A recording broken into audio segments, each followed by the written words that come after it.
something amazing has happened this week. The three of us have all watched the same movie and all watched the same TV show. This We watched the never same happens movie anymore. in theaters. In theaters. It's like we went on a date, except we didn't. I had to give myself a handy. Me too, Luke. Really? There's another thing. Come on, Dan. Don't lie. Oh, no, you had someone with you. Yeah, I was there with my friend and his child, so I'm not even going to. Best we move My on. lawyer has advised me not to comment. He was also there. He was there. Welcome to Multiple Nerdgasm with your hosts, Matt, Luke, and Dan. Multiple Nerdgasm, your guide to all things nerdy. But no, we all went to the movies. We all saw Indiana Jones and the Dial of Destiny. And I'll go first. Are we going to do spoilers, just so I know? Look, there is something I want to ask about, and there is a spoiler. We don't necessarily have to name it. Maybe we do a look What if back? we do general impressions now, and then at the end, Yes. At the end, we can come back to it. toss some spoilers out? I'm going to say I liked it. I also liked it. I liked have it. to admit. I've got questions. There were times where I was going to go down a path of trying to pick it apart or something, but then I stopped and went, it's just a movie. Yeah. Just sit back and watch it. Now, it wasn't a necessarily good movie, but it was enjoyable. It was certainly better, I think we can agree, than Kingdom of the Crystal Skull. Yes. Yes. Definitely. My major complaint with it is that it's too long. Yeah. It did not need to be that long, and the middle in particular was that chase scene. we didn't need all So of that. actually, keep that one, lose the one in New York City. That one didn't need to be there. Really? It didn't need as many chase scenes or Yeah, there was a lot of just aimless chasing scenes with no. They didn't advance the plot or anything. I didn't need them. Because the thing is, in the other original Indiana Jones movies, they have far fewer locations. Yeah. But the journey from one to the next, they are being pursued. Yeah, it's exciting Yes, on the way this- somewhere, not just. Yes, this is just they turn up somewhere and the bad guys are there too. Yeah. So there's a chase, which doesn't increase the tension. In fact, it pauses the action so that you can watch a chase sequence. I think if they had shrunk them down or not had as many, I think the movie would have been the right length. Yeah. Look, the beginning, I was smiling. I was like, all right. Big smile. And then the middle, I was like, you've lost me a bit. And then the end, I was smiling again. So Yeah, so we'll talk about the ending later, obviously. yeah, of course. The beginning, I'd read a lot of reviews online that people said the flashback sequence was great. As soon as it cut to present day, they tuned out. I disagree. I thought it was great, but it continued being great after that. I think cutting from Indy at his best to old man Indy, and this is for those who haven't seen it, this is not Kingdom of the Crystal Skull old man Indy. This is old man Indy. Yeah. This is retirement from his shitty job, goes back to his shitty apartment, rides the subway old man Indy. Fortune and glory, he's an old man. That's right. I appreciated that they didn't, in Crystal Skull, I'm just going to turn my mic down a bit. In Crystal Skull, they had, for my tastes, too much of him as an older guy doing things he's not really would have been up for. He was swinging around too much, fighting big people, kind of thing. None of that in this. He's an old man. Yeah. Rides a horse. He does stuff, but it's like age appropriate. Well, For the most even part, action. with the Age riding the appropriate horse, I even think he told the stunt guy to like pull it back a bit, like Reel it to in. try and get him to be a bit older, not. Yeah. But I still want to know, because there's been a few articles about how like Phoebe, like she's worse than you thought she would have been. Phoebe was great in it. He was absolutely fine. She was absolutely Like fine. I do not know what people have against her. Well, here's or the her thing character. too. If you didn't like her character, that's fine, because she's kind of an antagonist for most of the. Like her. Until she first, at redeems least. herself later in the film. You know, she's a scallywag. Yes, but yeah, I got a shock about why people are sort of having a go at her when why, Luke. You know why. Yeah. she has a vagina. Yeah, and Indy's not using it. See, Kate Capshaw is 10 times more irritating than Phoebe Waller-Bridge, but because he banged her, it's like, oh, Indy got a bit away. Yeah, it's all right. Yeah. Also, Spielberg, he got in there. Because it was a Tom Cruise movie, he would have banged her. I got some Tom Cruise news later, but yeah. I don't know. There's plenty of people he's not banging these days too. I think he really does understand that no one wants to see a middle-aged to elderly man banging young chicks. No one wants to see that. At least that's what they tell me. Did they? I think he learned that from the Mummy, didn't he? Who did he bang in the Mummy? Nick Miller. I never saw it, but evidently I never saw it, but evidently the love interest in that movie for Tom Cruise was like someone like 20 years younger than him or something. Honestly, I don't remember. Yeah. It's a very forgettable movie. I've forgotten basically all of that movie, and I did watch it. I know I watched it. I know I didn't. Jake Lloyd's in it, right? Yeah. Jake Lloyd? Really? Jake Lloyd? Jake Lloyd, not Jake Lloyd. Nick Miller. Who's that guy? Nick Miller. Yeah. I don't know his name, but it's not Jake Lloyd. Not Jake Lloyd. Are you an angel? No, I'm Tom Cruise. Well, perhaps yes, I am. My Tom Cruise laugh and my Christopher Lambert laugh are essentially the same laugh. So that's their fault, not yours. Thank you. That is support. That's real support. Well, look, you know what occurred to me today? I was thinking about it. Okay, I'll give you the train of thought. I was trying to think what ethnical background Indy has, right? Like, obviously, is it Anglo-Saxon or is it more Germanic or something? I was trying to think of the origin of the word Jones, you know. Oh, yeah. And then I thought, well, his dad's Scottish, so maybe that's just the answer. But then it occurred to me,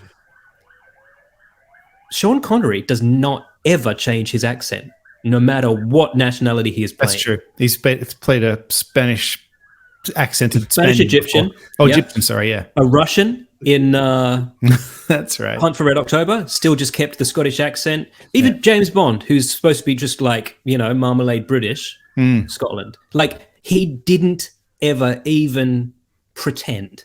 Yeah. Like James McAvoy, also Scottish. I've never once heard him use his real accent in a movie. Yeah. Christian Bale doesn't speak exactly wherever he's from, Welsh or whatever he is. Yeah. Okay. Even when Christian Bale drops character in a movie and starts yelling at some guy, he'll still do it in an American accent. Yeah, he does it in character. Did you watch that interview with Tom Holland that said that he was in Britain and he got hired to do an ad? And they're like, all right, action. And he's like, this product, blah, blah, blah. And they're like, sorry, are you doing an American accent? He's like, oh, sorry, that's just my acting voice. That's funny.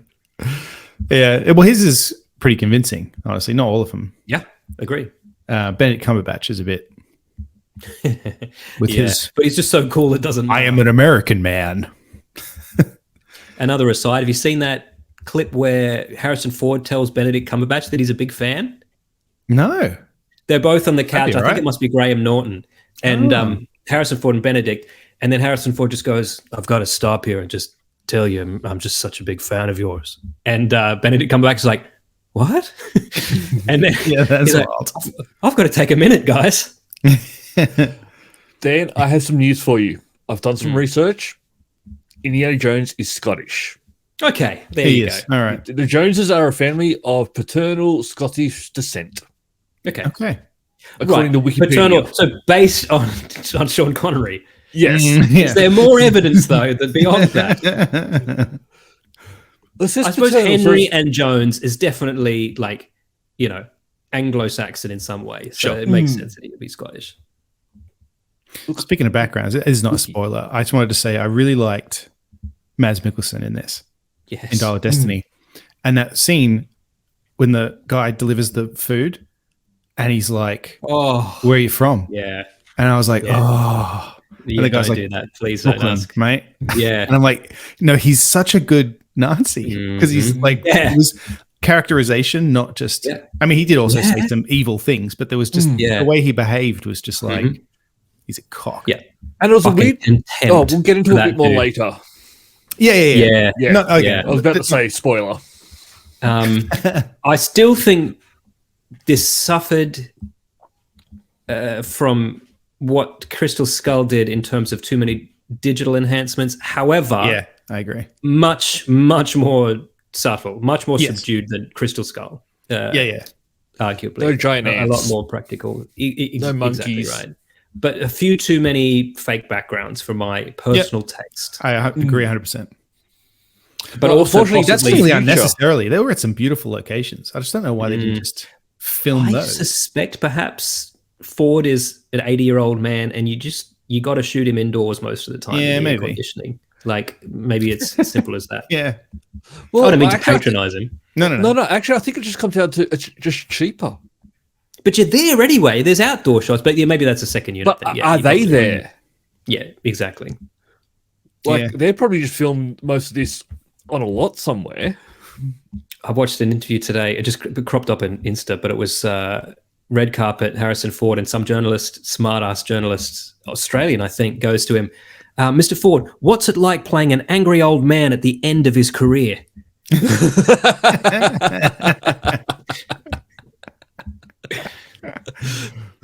What did he say? He just stared at him. It was amazing.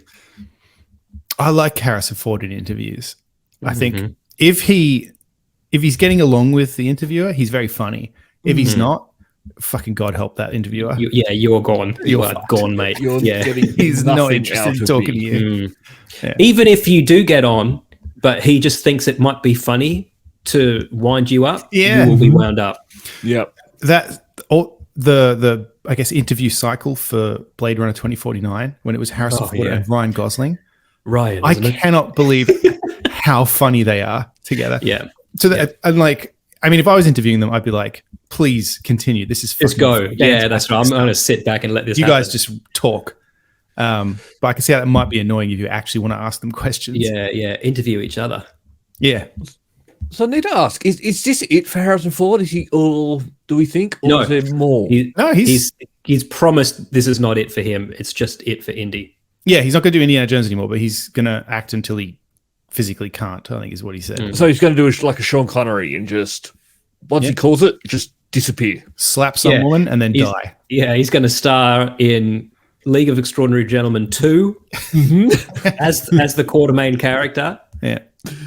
He's going to play his own father in an Indiana Jones. He is decades older than Connery was when he played his dad.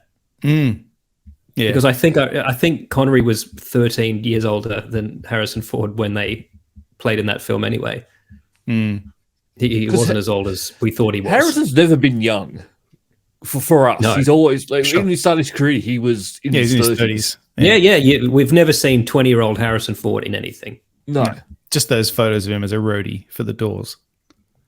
That's what he was doing when he was 20. He was smart though. He was talking about, again, old interviews coming up because of the indie cycle or whatnot. Talking about how, because we know he was a carpenter. We've talked about that before.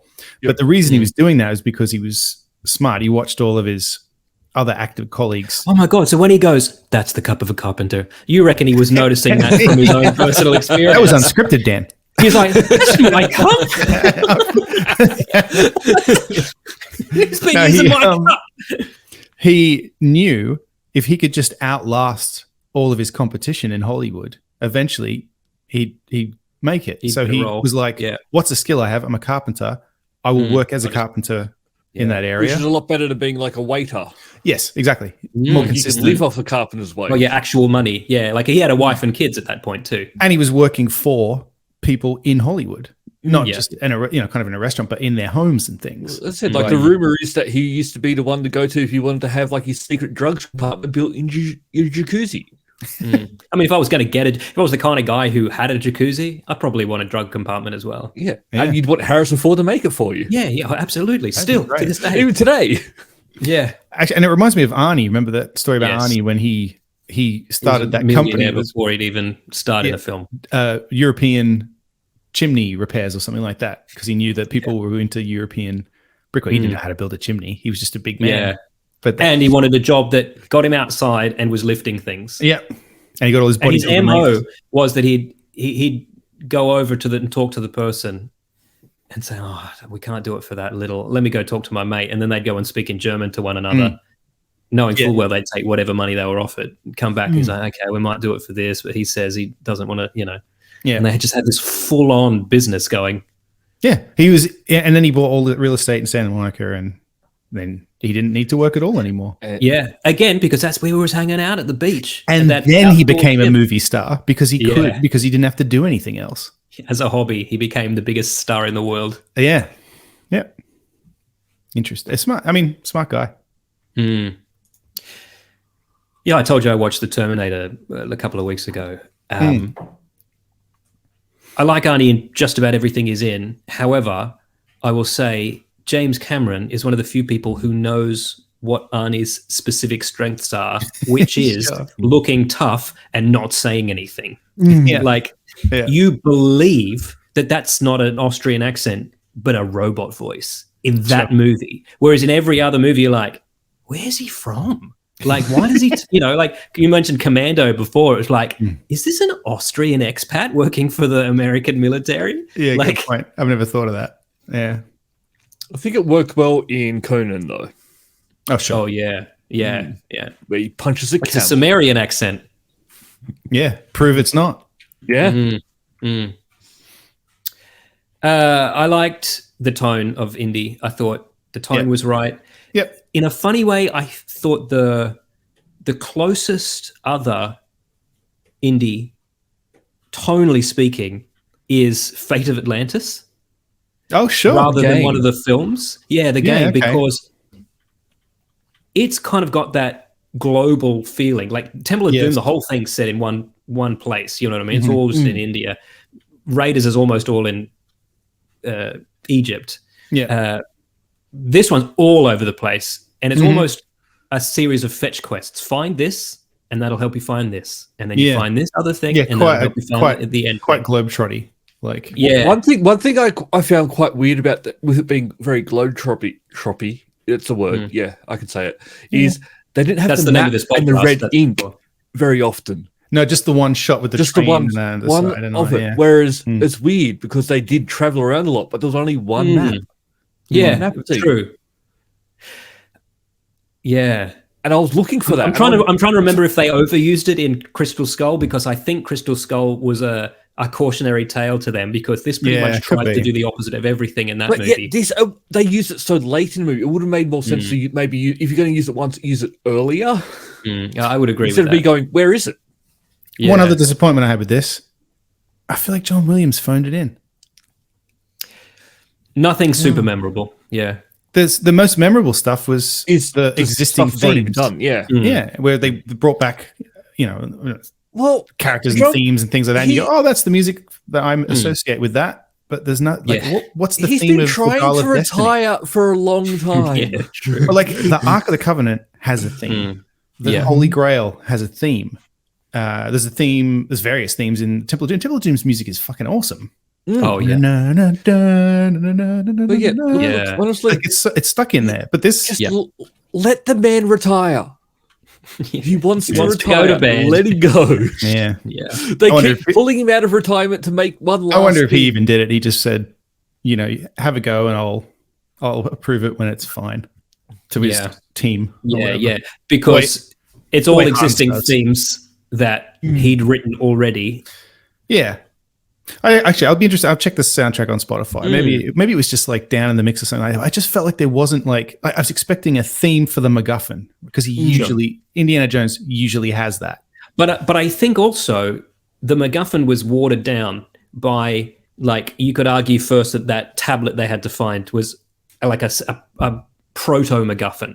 Sure. Like, would it have had its own theme, and then the actual device had its own theme, and then maybe it's because the Ark is so central to Raiders of the Lost Ark that anytime they get near it, the music swells, the theme comes in, and that's a leitmotif. Whereas this movie didn't really ask for that kind of I suppose so recognition. I don't know. You mentioned Mads Mikkelsen. He was so good. I loved his style in this too. I loved his fucking clothes. I mean, to a point. We'll go to the end later. But he's so fucking stylish, Yeah. But I also like that he is kind of, we talked about last week about how Belloc in Raiders is like the same as Indy, but just on the opposite side of the coin. They've brought this back in. He's an intellectual. He's a scientist.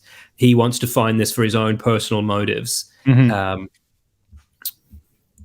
also, we now have 1, 3, and 5 with Nazis, because every time they do one without them, it's not as good. And then the next one, they like put the Nazis back in. Yeah. We like to see him punching Nazis. But I love the motivation for the. I was about to say I love the motivation for the Nazis, though. But no, I love it's a different spin. It's a different spin on very much what he wants to do. We'll go specifics at the end too. No, I was pleasantly surprised by. Look, let's move on to something else, because we're going to come back to this, and I keep getting very close to saying a spoiler. No worries. Yeah, let me just say, listeners, I think it's good. If you're an Indiana Jones fan, I think it's definitely worth checking out. If you're not sure, I think it's worth your time. Just go. It's fine. It's absolutely fine. I don't know that I'm going to watch this as many times as I watched Temple of Doom or Raiders or Crusade. But I'm definitely going to watch it. And also, it's because you're a 40-year-old man. You're not a 10-year-old child anymore. That's right. Do you know what? I should do the maths today. Okay, Luke, thanks. It was from Last Crusade to Kingdom of the Crystal Skull was 19 years. From Crystal Skull to this was 15. Really? Okay. Yeah, and it just like disturbed me a bit. It's not so bad. Not such a big. It's a similar gap. That's interesting. Yeah, but for some reason it feels longer between like the first 3 in definitely Skull. Same with like a lot longer. I don't mean like it's 3 years longer. But up, gentlemen, we got more behind us than ahead. Yeah, speak for yourself. Look, before we get off movies, some movie news, lots more. I watched something this week, and I don't know why I hadn't watched this before. And after I watched it, I don't know why this isn't a bigger thing. Have you guys seen 65? Is that the Adam Driver one? Yeah. Yeah, I forgot about it. Versus Dinosaurs. Yes. It is excellent. Is it? See, I think I heard that it was garbage. Played with absolute seriousness. There's nothing camp about this movie, right? Like you would be tempted to Godzilla this up a little. No. This is terrifying.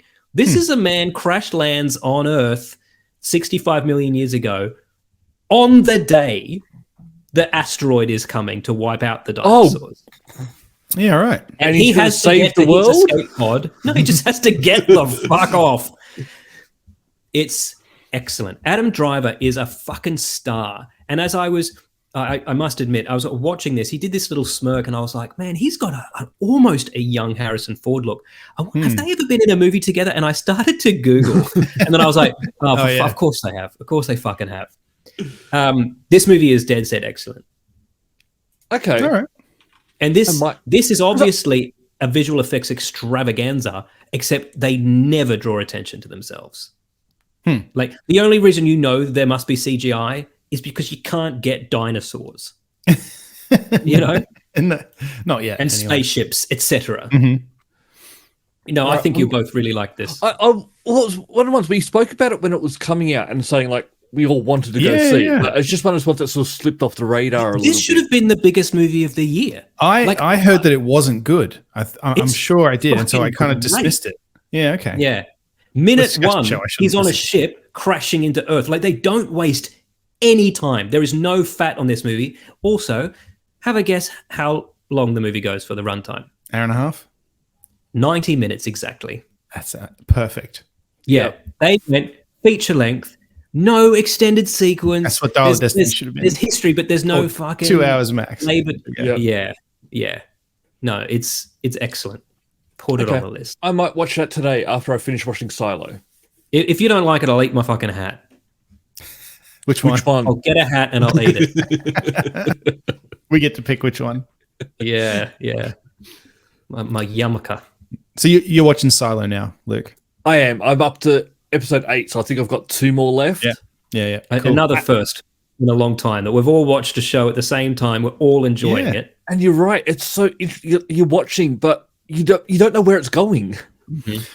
I was talking to Jenna and I were talking to a friend last night about it because he also watched it and he reminded me of things and I was like, oh yeah, they're gonna have to follow up on that and I've got more and more excited about like more of it because it's just like I'd forgotten that there were these other things that it's just so interesting. Like you don't know. I have a theory. Well, that's the thing. Have you finished, Luke? 2 more episodes. Okay. I'll give away absolutely nothing. But even the things they do explain, you still go, well, that could mean a number of things. Yes. Like there's no definitive answers. That's what I liked about it. It's like still very satisfying because you find out what you wanted to find out. You go, oh, hang on a minute. Yeah, that's right. Yeah. You go, okay, that mystery solved, or is it? Yeah. Well, the reason I think my theory is because they're in the silent, they don't know why, they don't remember, and everything that's sort of a relic to the past. So because it is Earth, it's America. Like there's all the relics you see, I saw like stuff from America. My theory is they went down, they built this island because of some Earth event, and the reason why they started to get rid of all these things of reminding people of the outside is because people want to go outside and it is just dangerous out there. And having that hope that maybe you one day go leads to problems. So if you suppress that, it's easier to keep people under control. Yeah, well, it's like that myth of utopia. You know, it's Thomas More wrote it in the, whatever the 15th century. And then again, with Alex Garland with the beach, if you have this perfect society, you have to murder anyone who disrupts it. Or it's no longer perfect. Beach was a good movie. And there's only like 10,000 people in there. So did you know that was Alex Garland? I didn't until you said that. Yeah. Wrote it, didn't direct it. Danny Boyle directed it. Garland wrote it. Okay. I didn't know. Okay.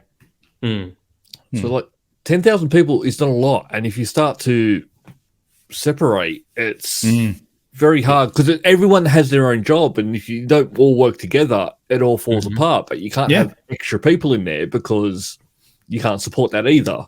So it's... Yep. So I think the people who are in control, keeping them, don't really understand why. Just You'll have to wait and see. You have to wait and see. I'll find out. You will find out some things. Oh, yeah, I can't. It's great. I'm upset that there's only 2 more episodes. I wish I had waited till the whole season was out. Because not like I'm watching it like back to back to back, but I'm watching it and I'm enjoying it. And I'm all out now. I'm still watching an episode at a time because I get distracted and I play games. Sure. And then I'll miss stuff. Because I'm working on becoming 7th in Australia. Yeah. How close are you to this? I am, I think, about 40,000 away from being... Okay, so my entire game is... I was about to say, to me, that's a lot, but I know to you, it's not. I mean, it's still a hurdle, but you've done leaps. I don't think I'm even at 40,000. I think I'm maybe 30 back in hospital. I'm 38. He just needs to spend a couple of weeks in hospital. No, I've now sort of burned all of the quick and easy games. Can I give you my gamer score? No, you cannot. No. Well, and it might surprise you. You have more than that. You have 57,000. Do I? Oh, let me email Larry Nelson and ask him. Dan, you have 12. 12,000 or just 12? 12,000. Just 12. You got 12 points. You got 1 and an 8th achievement at some point. Oh, hold on. No, sorry. Mate, when I get an achievement, I get sorry, shot. I'm wrong. Sorry, I was looking at the wrong number. Matt, you have 39. Okay. Dan, you have 8. Oh, that's my true achievement score, is it? Yeah, it's true achievement score. It's on a bell curve, is it? I'm glad to see mine's increases on that bell curve and not decreases. No, it didn't. You have 8, not 12. Oh, okay. It was just a mistake. Fine. Yeah. Other movie news, I was very excited to hear that apparently they're making more Alita movies. Yes, I saw that. So evidently, like one's confirmed, they were fine. And more. It was confirmed by accident too. James Cameron, whether he meant to or not, confirmed them because he said he was asked in an interview why he sold their house in California. Yes. And he said, well, on Avatar, I'm working in Wellington and Los Angeles, but then on the new Alita movies, I'm going to be in Austin. So it didn't make sense anymore. And then everyone was like, new Alita movies? Yeah, so good stuff. I am looking forward to that. But he's not going to be the director, is he? Is he planning on... No, just producer. No, he didn't direct the first one. It was Robert Rodriguez. Yeah. Mr. Inconsistent himself. Yeah. Yeah. He's got another movie out at the moment that I've completely forgotten the name of, with Ben Affleck in it. Oh, okay. But I know with the first Alita, not that it. It did okay at the box office. They did like 400 million or something. Like, it did enough that he said we might be able to make more. Yeah, but didn't do as much as they were hoping. I think it got a lot of love after the movie came out as well, because I didn't see it till a lot later. I watched a trailer later because somebody had said, "Oh, this movie was underrated," and I watched the trailer and I was like, "That looks fucking incredible!" And then I watched it and really enjoyed it. So I'm happy that it was just okay, but maybe I was just in the wrong frame of mind. I'd happily watch another one. You know, you just said, Luke, something that sparked. You said that it picked up popularity later. Yeah. I watched a video essay recently on the disappearance of the home video market, including VHS and more DVD, even more, about how a movie could do badly at the cinema, but do so well in the home market that it eventually then gets sequels. Kevin Smith's career. That will never happen again because you don't get residuals from streaming. I mean, people are on strike now trying to, but you know what I mean? Like you don't make money other than your initial sale to streaming. So it's not like things will gain momentum anymore in the way that they used to. That seems a little bit wrong, doesn't it?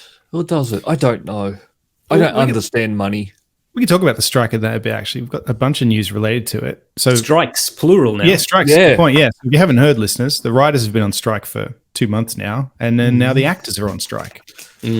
So I guess we're going to have to wait for all sorts of movies and TV shows and everything. Yeah, next couple of years are not going to be great for movies and TV. Oh, we're going to get so much reality TV. Yeah. So Deadpool 3, they've shut down. Mission Impossible. See, that's disappointing because, you know, those great set photos from Deadpool have come out showing Wolverine finally in the yellow outfit. The cast of Oppenheimer walked out of the premiere to go on strike. Oh, wow. Yeah. I mean, I presume people knew they were going to do it, but it was kind of a statement. Now, they're not striking for their own benefit, right? They're striking to support the writers, or are they just striking because they want their own stuff too? They're striking for their own as well now. And because a lot of people are saying, these fucking rich celebrities, they haven't got enough money. And it's like, well, no, it's not about them. It's about everybody else who's an actor. Yeah, that's right. Because collective bargaining is the one strength that unions have. And because the Association of Motion Pictures or whatever, just yesterday or today put out that contract. They wanted to make this deal where if you're an extra, or what do they call them, background actor or whatever, you go in for 1 day, they scan you into the computer, and then they can just use you in films forever, and you don't get paid anything. Else. Yeah, they were trying to get the Guild to agree to that, and it was like, fuck off. No, thank you. Like, I mean, that's what that Black Mirror episode was about. So you get paid for 1 day of work, and then your career's just done. Because how the fuck are you ever going to get any more work after that? Yeah. See, this is why I'm not liking the direction of AI.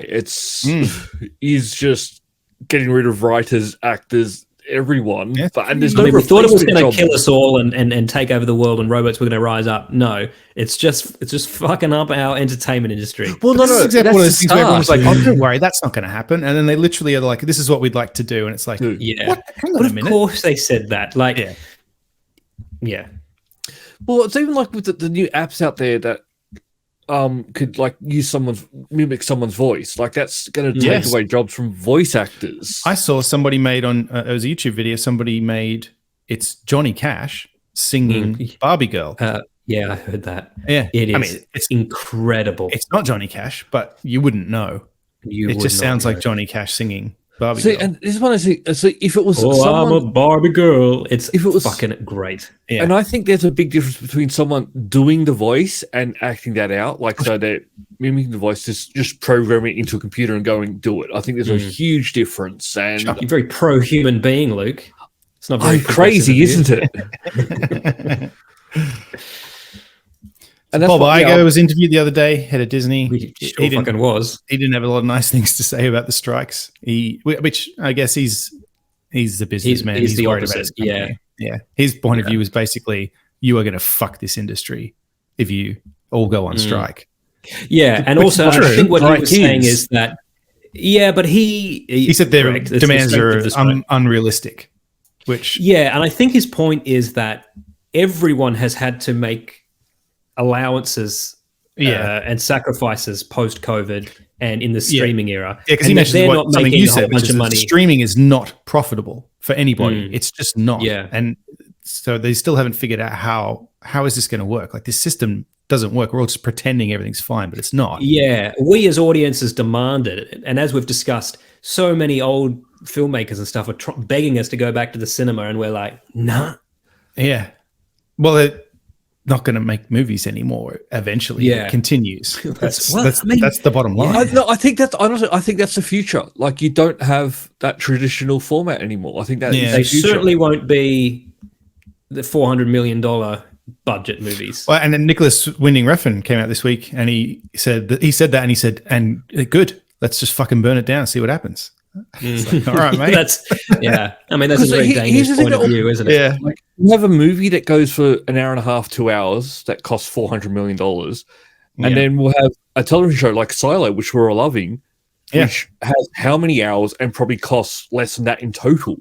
100% it would have. Yeah. Yeah. There's no way it would have cost anywhere How does near that work? Yeah. Yeah. Arguably, now, not even arguably, Silo is better than a lot of movies that are coming out. Yes.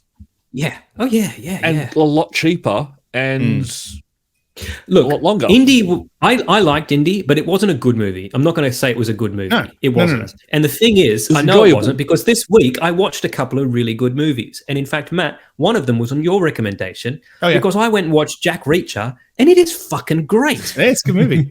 And I hadn't seen it. I'd seen the shitty sequel, and I also watched that again this week, and it's very Still shit. But I still enjoyed it. But man, tonally, it's not even remotely cinema. Really? Cinema. It's basically like a straight to DVD sequel.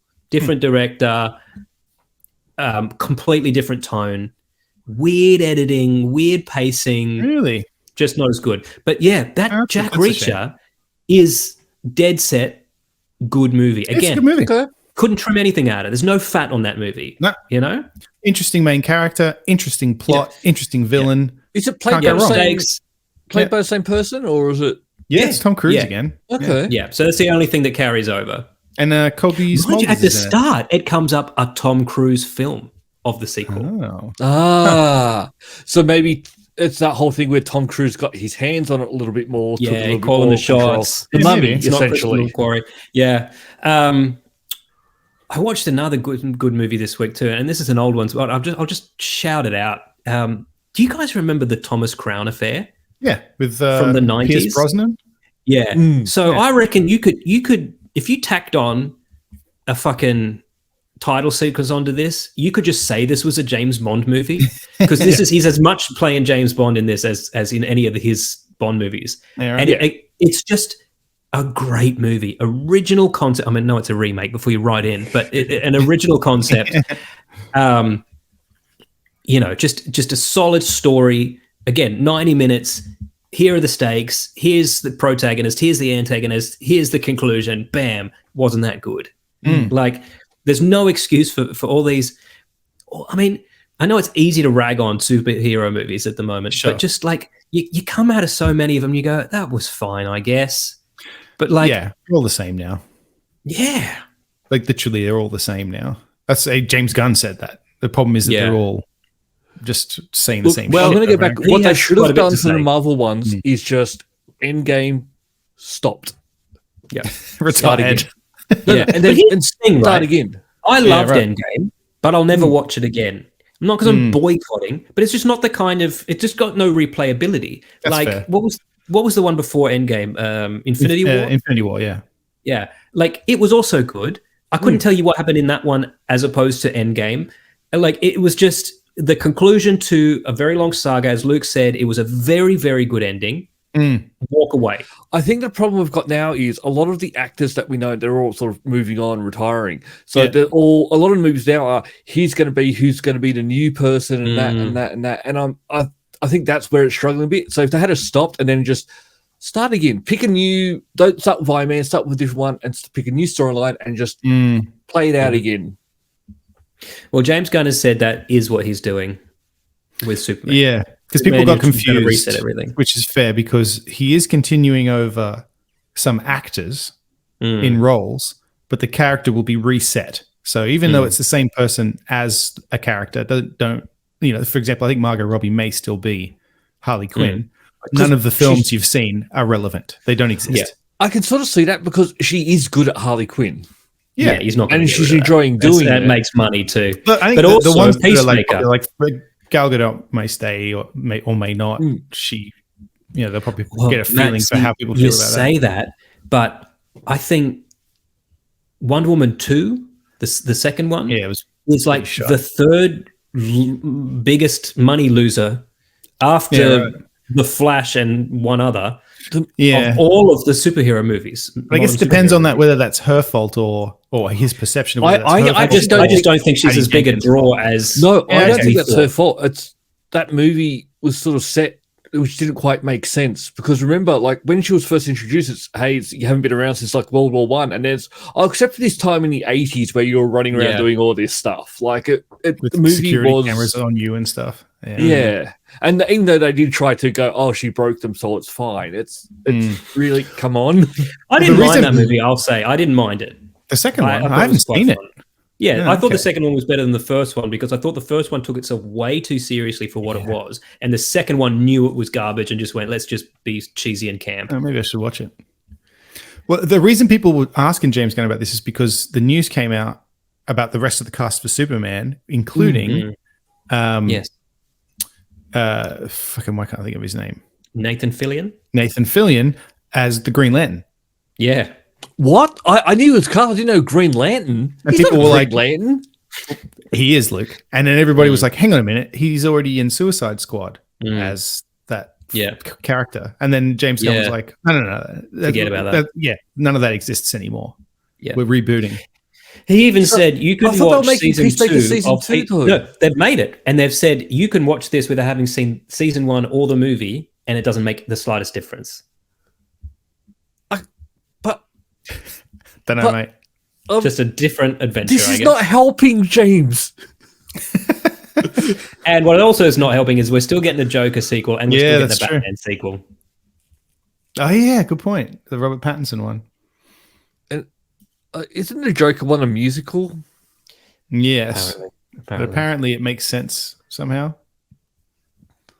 Well, I think Luke had a good theory that if it's set in a mental institution, it could be some kind of extended,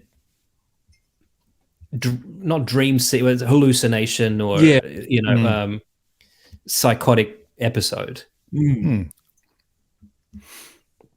But like that, the thing that concerns me is they say it's like we've heard it's going to be a musical, which is the difference between a musical and being a musical scene. True, except that they've cast Lady Gaga. Yeah, I'm fairly I know she's done some acting, but she, I know she was in like American Horror Story. I never saw it. Was she any good in that? I didn't see that, but I saw. I'd stopped watching American Horror Story before I got to that. Bradley Star Cooper. Is Born. Yeah, I heard she was that good. Movie that they keep making every 20 years. Yeah, it's a remake. I saw it. It was good. It was very good. It was very, very good, actually. Like if you just she was good in it. Yeah, yeah, okay. But she played like a pop star. Like it's not like she had to act. You know what I mean? I mean, no, I don't mean to be diminishing, but she was playing. Sure, it wasn't a very much like a stretch for as a role sort of thing. Yeah, doesn't mean. Anyway, I mean, doesn't mean it doesn't require. She was perfectly convincing. It just means that she's familiar with how to behave that way. Yeah. one more piece of movie news I wanted to talk about before we move on is that people are apparently loving Oppenheimer. I saw the trailer before Indy last night, and it reminded me that I really can't wait to see this movie. I might go and see it this Wednesday if it's out. No, it won't be. Oh, wait, what date is? Yeah, it is. It does come out next week. Comes out the 20th. That's exciting. I am sick of hearing that there's a rivalry between this and the Barbie movie because there really isn't. Do you really think that people were the same audience who were going, oh, fuck, I was going to go and see Oppenheimer, but the Barbie movie's out as well? Like, surely this is two completely different demographics. I am going to go see the Barbie movie. So Hui and I have discussed that maybe we'll go to the movies at the same time, and then she'll go into Barbie and I'll go into Oppenheimer. Yeah. From what I've seen is they're sort of saying, people saying, like, if you love Barbie, you'll love this movie. If you don't like Barbie, you'll love this movie. I don't know anything about Barbie. What do you mean if you love Is there a law? Is there is it just a doll? You know the law of Barbie. There's Barbie and there's Ken. There's Ken, yeah. There do seem to be some jokes about that in the film. Is there gonna be a joke about him not having a dick? Because that's literally all I know about Ken. That's all I know about Ryan Gosling. He doesn't have a dick. But like, what the whole movie? No, I definitely haven't seen his dick. They get sucked into the real world, and then they have to deal with that. Oh, is that what it is? I think. Oh, great. So it's Masters of the Universe from 1985 all over again. Also a Mattel property, and I am hoping I'm almost ready to go and see Barbie, starring the great Frank Langella. Frank, don't tell me what I can and can't touch, Langella and Skeletor. Right. We need to support the Barbie movie because it's just occurred to me that Mattel owns Barbie. Well, they we get own He-Man, and we want them to think that their old 80s properties are worth money now. And there are rumors about that happening. Please do it. And we want a good He-Man movie because we got screwed over the first time. We really did. I don't know what you're talking about. That He-Man movie from the 80s is awesome. Man, even I was like 6 years old and loved He-Man, went and saw that. I'm like, this isn't He-Man. I liked it. I don't know what you guys are talking about. Nothing. I was to say, when he go, I know He-Man the cartoon, and I went in, this is nothing to do with He-Man. It might be a good movie, but it's not about He-Man. Not the He-Man I knew. I think when I was a kid, I was just happy to watch anything. Yeah. Oppenheimer, people have been raving about it. Last week, everyone came out and started talking about the prolonged nudity, and I don't know what that is, but I can't wait to find out. Yeah, same. Yeah. Also, prolonged just means it goes for a long time. Like people are like, people are fucking, how graphic is this? And like, well, probably not that graphic. Yeah, they're just like for a long time. Yeah, it's not just going to slowly zoom in on Cillian Murphy's dick. We know what type of nudity. Yeah, I think as the explosion happens, he becomes rigid. Yeah. And it just bursts through his pants. And because every time he thinks about it, he gets erect. And because half the movie is from his subjective point of view, it's just Matt Damon comes in and he says, we need to talk about this bomb, and he's like, go on. Excuse me, I've just come. We didn't talk about this, and we don't need to go on about it because I don't want to be creepy. But I saw an article about this Jennifer Lawrence comedy that she spends like a whole scene nude in it. Oh, and she just literally just got a gear off because at this point everybody's seen her naked on the internet. What's it called? I don't know. Just type in Jennifer Lawrence nude. This is the one that's based off. It's called. She's got no hard feelings. So I think that an erection pun? No, I think the idea of this movie is there's an ad in the newspaper for come and take my son's virginity before he goes to uni type of thing. And she's the one who comes to take it, or she's the mum. I think that's it. On the brink of losing her childhood home, a desperate woman agrees to date a wealthy couple's introverted and awkward 19-year-old.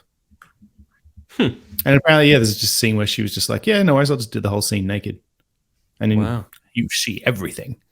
And I don't want to be weird about it. I was just baffled by that. Yeah. I mean, you are right. She did get very publicized during the so-called fappening. Yeah. But That doesn't mean that. I mean, all actresses are like, well, fuck it now. I guess I'm just nude from now on. Well, that's what I'm saying, though. It's just that doesn't happen so much. Okay, Usually, what happens is because I watched the Witcher season 3 first half that's out, and one thing that everyone's been noting. First of all, everyone's complaining about something that happens in it. We don't need to talk about it yet. I assume you guys haven't seen it. I'll just say I didn't finish season 2. There's I've got to watch. I've got to go back and watch. Kiss in it that has apparently outraged all the fucking knobs on the internet. I mean, is it one of the openly homosexual characters? Like, it's a character who why it should bother anyone. There's 2 characters who in the books are not, which is why they're saying that they're annoyed. But it's why people are saying they're upset. Correct. Yes, it's not the reason they're upset. But the other thing is that there's no nudity in it, which is the other thing that people keep mentioning. And only because, and this is the kind of with Emilia Clarke. Game of Thrones season 1, everybody's naked. Season 2, they're all big celebrities. Nobody's taking their clothes off anymore. Them. Yeah. And if you want my clothes off now, you pay me more. So many naked extras, right? Later seasons, no naked main cast. So that's why it just surprised me that someone with the profile of Jennifer Lawrence is just like, sure, whatever. In a comedy, like not in a serious. Pretty sure thing, there was a paycheck with it. It's not that kind of movie. Does she need the money? Budget movie. That's what I'm saying. It's just anyway. We don't have to go on about it. I've said before. I'm going to go to movies this Wednesday. Should I see instead of any of the other movies? Should I see No Hard Feelings, or should I see Transformers: Rise of the Beasts? Or Oppenheimer or Barbie. I mean, I know Oppenheimer's not out yet. I'm going to see Barbie. See. Let's just leave it at that. Yeah. It looks Shia LaBeouf naked in Rise of the Beast. Shia LaBeouf. I don't care for Shia LaBeouf. It's called Rise of the Beast, and that's what he calls his dick. Yeah. Shia's not back though, is he? Shia doesn't get hired for anything anymore. He couldn't possibly be in a Transformers after. No.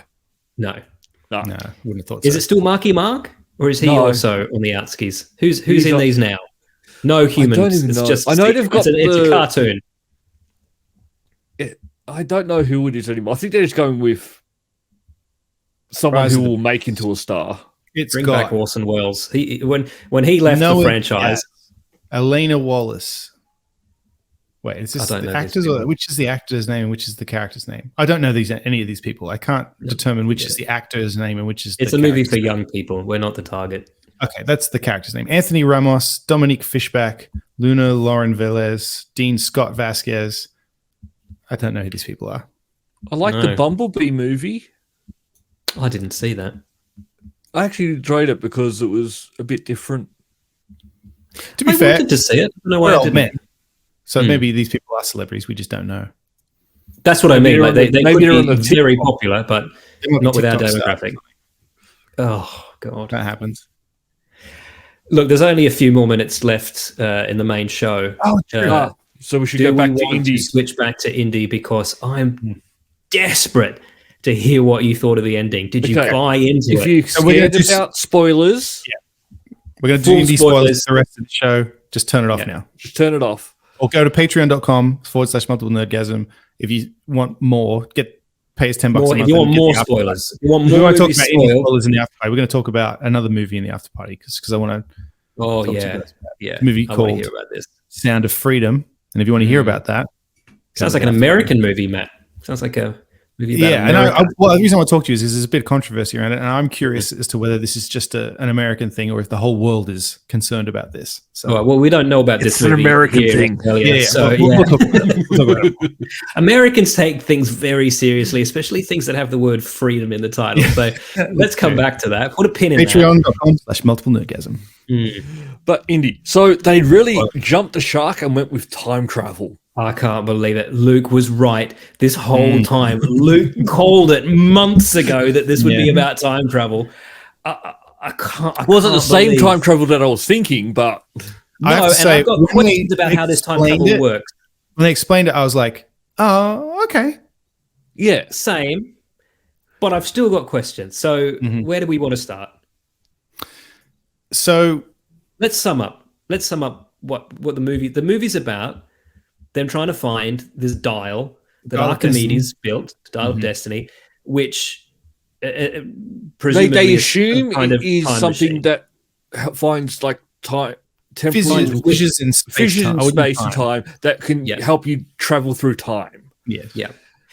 And Mads Mikkelsen wants to go back to 1939, just before the war, to assassinate Hitler so that somebody better than Hitler can do the wartime stuff. Because he has taken extensive notes on all the mistakes that were made, and he will do it correctly. And he actually, one of the things he actually does says in the movie, like, America didn't win the war, Hitler we lost it. Yeah. Hitler lost and it. he says it in that great scene that Matt referenced before, where he's basically just like chewing out this black delivery guy. He's just for existing.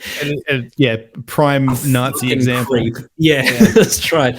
And so he wants to do that. And then because of either one of two things that happen, that's not where they end up going.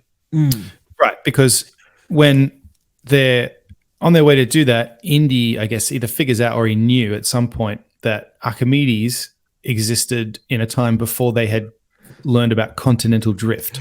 But and so that actually, over the thousands of years in between, the locations are wrong. But that actually meant nothing. Then that wasn't the reason. That wasn't right.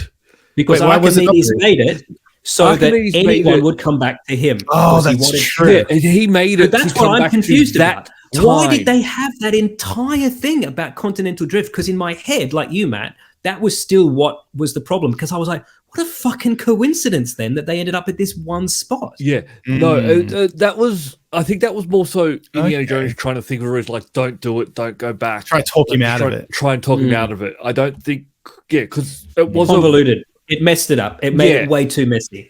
Yeah. And I know I've talked about this on the podcast before. They left an opportunity on the table as well, I felt, because when they find Archimedes, he's wearing a watch and they go, that's weird. Yes. He takes the watch off Mads Mikkelsen's character later on. And I was thinking what they should have done, what I would have done is had Mads Mikkelsen take the watch from Archimedes, pop it on, go through the thing. Archimedes takes it off him, pops it on. Yeah. Yeah. So where's the start? Exactly. Because I was like, that would have been cool. Yeah. I also think, I don't know, I was expecting it to be Indy's watch, not Mads Mikkelsen's watch too. I also just would have made more of a connection for me if they had the same watch on. You know what I mean? Like it would be also rumors that they reshot the ending. And I have a sneaking suspicion that originally Indy did stay there. And that was how it was going to end. He was just lost in time. And then somebody went, we keep saying we're not going to do another one, but let's be honest, maybe we will. So we don't want him to literally be Karen Allen on the phone. Oh, I do. There's something else. We can confirm Mutt is dead. He's dead. Yeah. They make sure to say it twice. They were going to bring him back at the end. And actually, I realized thinking about it today, that's not off the table because Indy still has the dial at the end. Yes. But the dial only goes to one place. Does it? Yes. Well, we don't know that. They're making a lot of No. So here's the thing. I think the thing is that this is the problem. It's that it's too convoluted. But I think the problem is, I think the gimmick is, the dial can point to any fissure that can take you to any time, except Archimedes made that one always points to him. Yes. But if you hacked it somehow, you could go somewhere else. Change it because it was a device to get people to come and help. Yes. Yeah. It's a bit complicated now you mentioned it too, because they have that whole scene where Phoebe Waller-Bridge is doing the magic trick to force the card so that later she can use that as a way to kind of get the audience to wrap their heads around what the fuck we're talking about. Yeah. Like a forced hand. And but then I actually didn't get the impression that was definite. I thought she was just like, maybe that's how this works. I got the feeling it was this is it. Yeah, but the problem is the line where Indy says, "I see what you've done. This was a call for help to bring people back here to help you," and he says yes. But that was given way less weight in the film than the scene about continental drift. Yes, which is why we all left going, "Well, hold on. Yeah.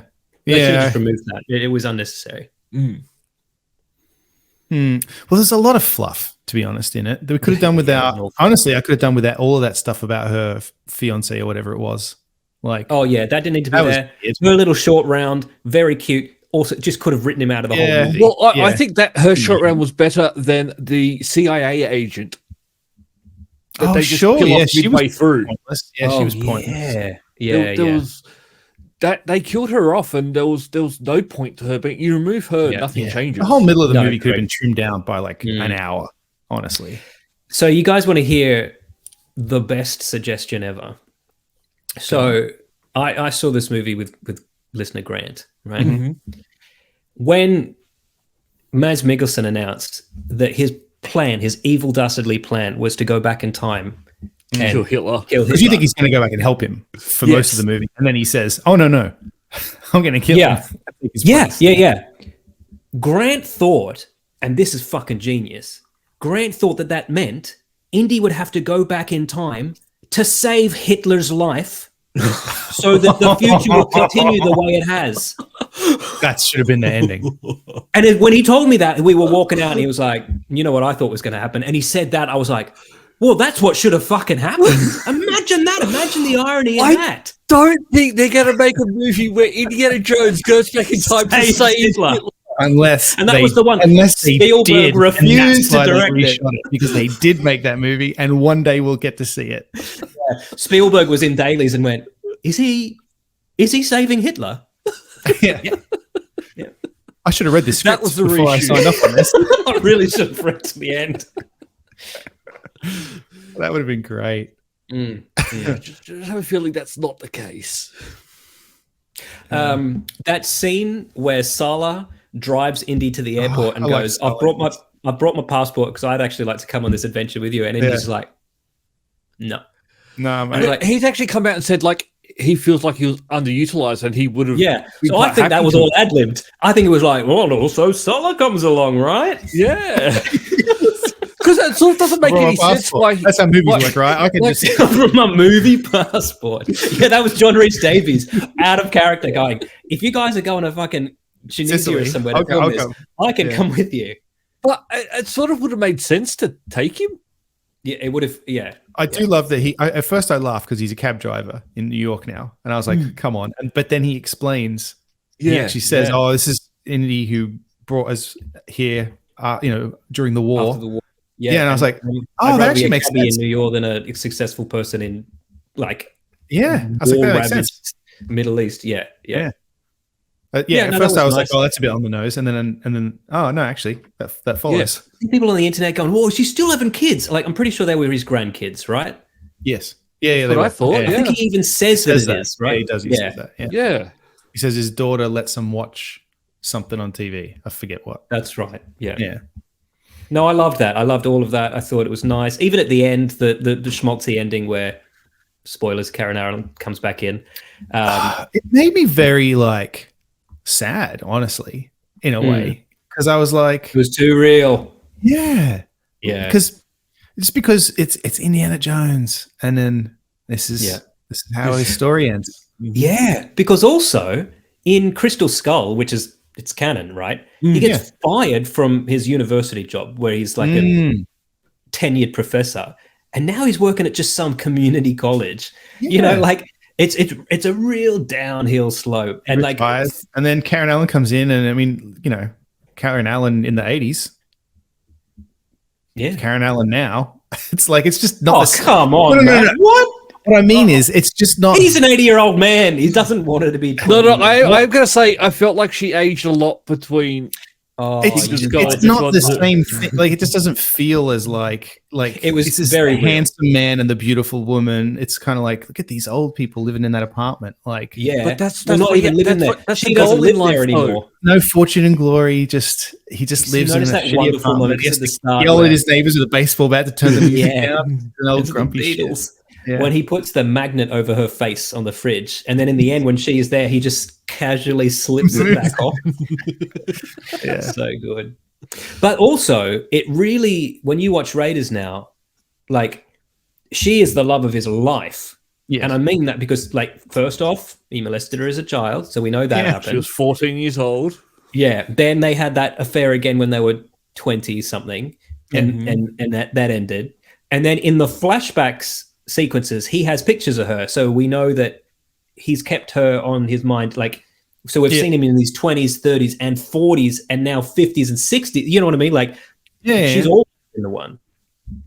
I know, I wasn't shitting on her. I was just I'm not defending her. I'm just saying, like, women don't look 20 forever, Matt. At the end of The Last Crusade, when Neither they ride do we, off mate. into the desert, right?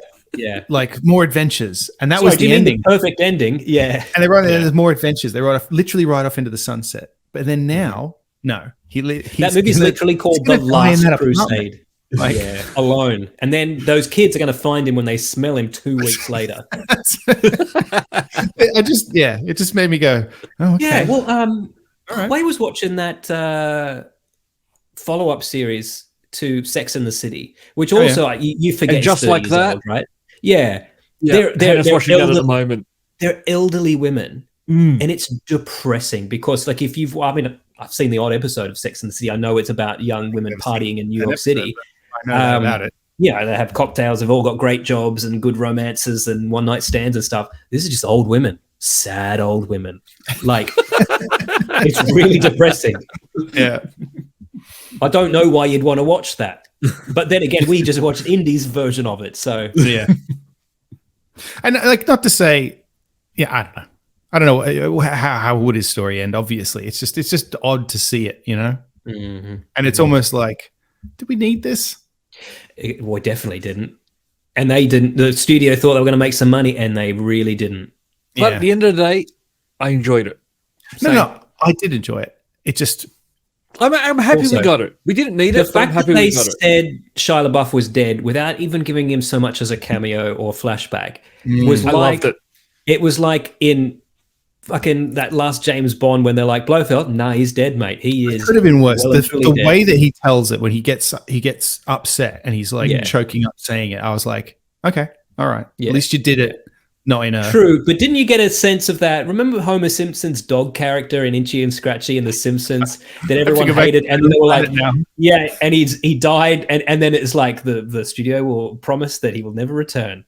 Like, that's what it seemed like. Shia LaBeouf died on his way to his home planet. Yeah. It did sound like it was like a throwaway line at the start, where it's like when they were trying to sort of frame him for the murders, that he's estranged from his wife and his son just died, and then they actually went into it and went like, "Well, you change time." Yeah, that was nice, and yeah. Okay, well, so yeah. Oh, and also I really enjoyed the scene at the end, towards the end, when they got to the plane and everybody popped on their Nazi uniforms, because I was like, like that. That's quite funny. Because, but then of course they thought they were going to 1939. They were that's right. It just made me laugh because it's like, on their Nazi you guys uniform. all kept those. You guys have had those this whole time. Yeah, amazing. You didn't put on any weight. I certainly wouldn't fit into a jacket I had 20 years ago. I think they looked fresh. Like that was new material. They got them freshly made. Also, some of those people. How often would they have to wear them? So I don't know. I mean, they were just some of those people were Americans, so presumably there was like disguised to a degree, but. Yeah. It just made me laugh. No, you're right. I got a fucking jacket tailored for my wedding just before I left. A Nazi jacket? Singapore. Really? And it doesn't fit me now. Shut up. Any Nazis in The Sound of Freedom, Matt? I'm keen to hear the controversy over this movie. Well, let's head to the after party and find out. All right, let's go. That's all for this week. Thank you for listening, and we hope you enjoyed the show. If you enjoyed it, then please subscribe in iTunes to receive episodes automatically. We'll see you next time.